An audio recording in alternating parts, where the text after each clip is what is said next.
Hey there, fellow travelers. Welcome back to our channel, where we break down the best ways to make your travel dreams come true without breaking the bank. Today, we're tackling a hot topic: how to redeem your American Express points for flights.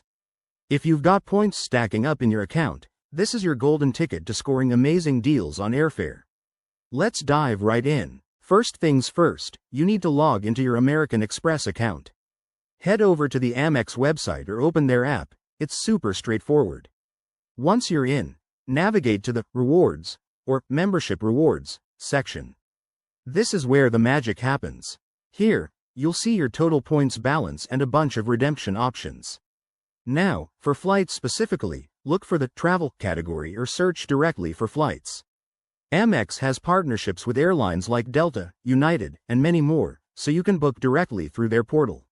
Before you select a flight, compare the point value. Sometimes it's better to transfer points to airline partners for even better rates. For example, if you're eyeing a flight to Europe, check if transferring to a program like Flying Blue from Air France could save you points.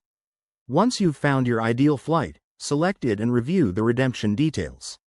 Make sure to check for any additional fees, like taxes, which might not be covered by points. Hit Redeem and confirm your booking. Easy as that. A pro tip: always redeem during off-peak times for the best value, and keep an eye on Amex promotions that boost point worth. Redeeming points isn't just about saving money, it's about unlocking experiences. Whether it's a beach getaway or a city escape, your points can make it happen. If you found this guide helpful, give this video a thumbs up, subscribe for more travel hacks, and drop a comment below with your own redemption stories. Safe travels, everyone. See you in the next video.